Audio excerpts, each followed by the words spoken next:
Alors je suis Bruno, je suis boulanger depuis toujours. J'ai commencé en apprentissage très jeune. J'ai travaillé un peu partout, dans 25 entreprises au total, ce qui m'a donné une bonne expérience. J'ai un peu essayé, on va dire, toutes les boulangeries, petites, soit artisanales ou industrielles ou autres. Et donc ça m'a permis de voyager aussi, j'ai profité de mon travail pour voyager. J'ai travaillé aussi bien à l'étranger que dans les dom-toms. Ça m'a apporté vraiment une grosse expérience et j'ai toujours eu l'envie de m'installer. Je n'ai jamais pu vraiment le faire jusqu'à aujourd'hui. Voilà. Alors, je m'appelle David, j'ai 51 ans et il y a quelques années, j'ai fait une reconversion professionnelle pour partir sur la boulangerie parce que j'ai touché un peu à la pizza et la pâte m'a permis de m'amener sur le pain et j'ai trouvé ça passionnant. Donc j'ai passé un CAP en candidat libre et puis ensuite j'avais dans l'idée de créer une boulangerie parce que je voulais travailler pour moi et faire du bio. Et ensuite, comme ça j'ai rencontré Bruno parce qu'on a travaillé au même endroit et on a monté ce projet ensemble. Alors la boulangerie, c'est un principe de fournil boutique. Tout est ouvert, tout est visible. De manière à ce que les gens voient bien notre travail, voient bien notre manière de faire. Et ça permettait la proximité avec les clients, puisque nous fabriquons et nous vendons. Donc là, on a automatiquement le lien directement avec le client qui peut lui nous interroger, savoir comment on fait, qu'est-ce qu'on a comme matière première.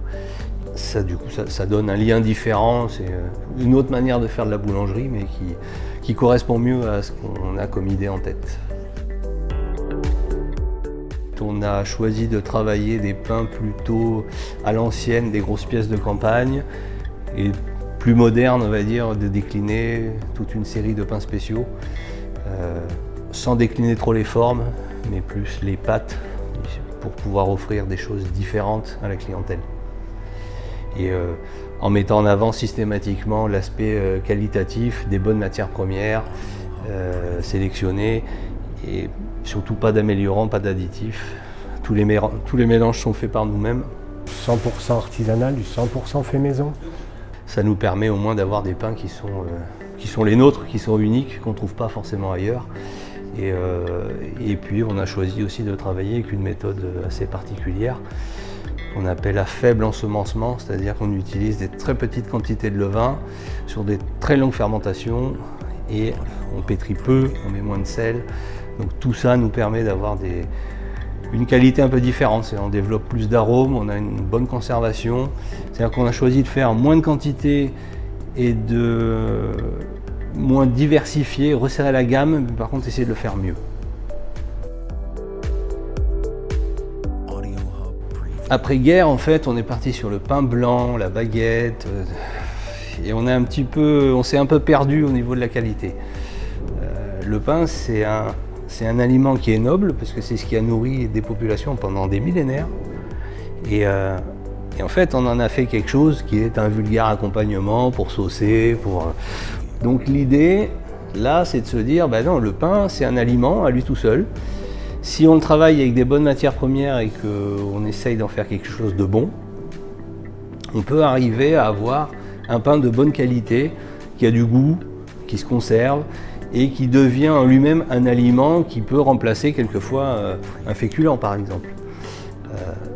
Donc si on a des bonnes matières premières, c'est-à-dire pas de farine blanche, des farines qui contiennent des fibres, écrasées à la meule, ce qui est notre cas, que des farines biologiques, il n'y a pas d'additifs, il n'y a pas d'améliorants, il n'y a rien.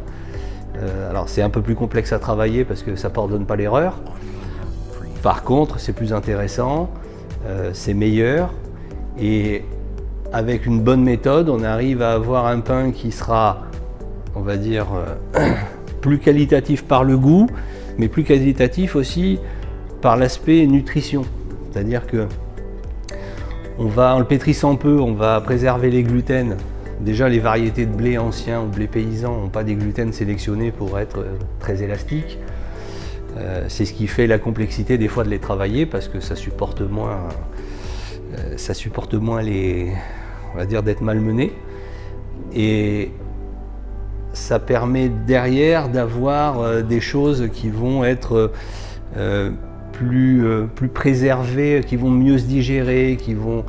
Je ne parle pas des malades cœliaques ou des allergiques, là c'est un autre problème, mais pour les gens qui sont juste sensibles, ben ça va un peu mieux passer. Si on utilise du levain, ce qui est notre cas, du levain naturel, enfin on a plusieurs levains naturels, on va aussi contribuer à cette conservation, à ces arômes, mais notamment on prédigère les gluten. On va amener, on va dire, tout ça vers une conception du pain qui est différente, c'est-à-dire qu'on va le travailler avec plus de temps, on prend le temps de faire les choses. 20 à 25 heures de fermentation, c'est long, mais c'est ça qui fait qu'on aura un pain qui sera différent, c'est-à-dire c'est la veille pour le lendemain. Et on ne fait pas du pain en 2 heures avec plein de levures pour essayer d'avoir quelque chose qui va gonfler rapidement parce qu'il nous le faut vite. Non, il faut travailler un peu différemment, essayer de reprendre un peu son temps et puis de faire comme faisaient les anciens, c'est-à-dire qu'ils ne faisaient pas du pain en 2 heures avec de la levure. Ils mettaient le temps, ils mettaient du levain, ils travaillaient ça tranquillement, ils laissaient fermenter et puis le lendemain ils cuisaient leur pain et puis voilà. Et nous c'est ce qu'on cherche à faire, c'est-à-dire qu'on veut faire du pain à l'ancienne. On utilise un peu les moyens modernes, hein, les pétrins, c'est la seule partie qu'on mécanise. Les chambres de fermentation parce que c'est plus facile de pouvoir mettre ça dans une atmosphère contrôlée sur l'hygrométrie, sur la température, plutôt que de le laisser à température ambiante où c'est compliqué de gérer les températures et l'hygrométrie. Et donc on utilise ces moyens modernes, mais on utilise aussi des méthodes à l'ancienne parce que le pain, ça fait des millénaires qu'on le fait, la méthode elle n'a pas beaucoup changé en fait. Hein. Le principe de base est le même. Après on a évolué sur les techniques et on en sait plus, mais c'est tout.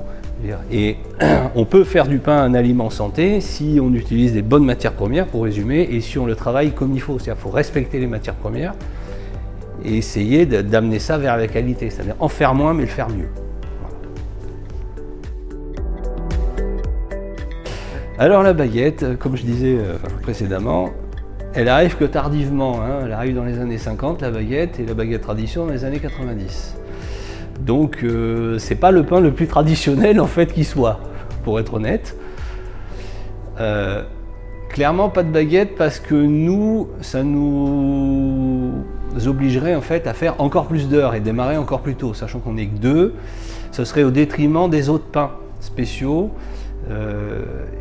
Et moi je préfère faire pas de baguette et faire plus de variétés de pain que de faire de la baguette, alors que tout le monde en fait déjà. Mais beaucoup de boulangeries bio ne font pas de baguette, sûrement pour les mêmes raisons que nous. Et le dernier point qui est un point important mais qui n'est pas forcément mis en avant, c'est que c'est pas forcément rentable de faire de la baguette à l'heure actuelle.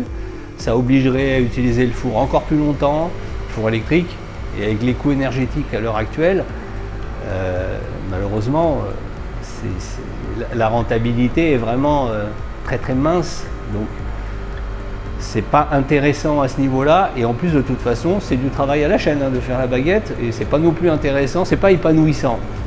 Donc on préfère avoir une autre proposition, montrer d'autres pains, faire d'autres choses, et les gens qui veulent vraiment de la baguette, on a des confrères qui le font, très bien. Et puis ceux qui veulent autre chose, ils peuvent trouver une alternative à ça avec d'autres pains, des pains de campagne ou des pains spéciaux, d'autres types de pain. Il y a tout un tas de choses qu'on peut faire et on n'est pas obligé de manger que de la baguette. Par hasard en fait, parce que qu'on a mis 2 ans à monter le projet et il y a eu cette opportunité un peu par hasard. On connaissait pas trop Audange, enfin on connaissait de nom. On est venu voir, on a vu la zone qui se développait, que la ville se développait, que la zone de chalandise se développait, que le bassin d'entreprise aussi se développait. En fait, on s'est dit qu'il y avait sûrement une possibilité de pouvoir faire quelque chose là. Et il se trouve en plus qu'il y a du parking, ce qui est un argument assez intéressant dans la mesure où les centres-villes ont de moins en moins de parking. Donc on a vu que ça se développait, on a vu qu'il y avait du parking, on a vu qu'il y avait un intérêt sûrement pour les années à venir. Donc on fait le pari de s'installer à Audange. Voilà. Parce que moi c'est mon cheval de bataille, hein, l'artisanat, essayer d'axer les choses sur la qualité et plus sur la quantité ou le volume. C'est ça, moi, qui m'intéresse. Je veux dire, être artisan, c'est ça, c'est d'abord faire de la qualité et proposer quelque chose qui, certes, est un peu plus cher. Mais par contre, on sait pourquoi.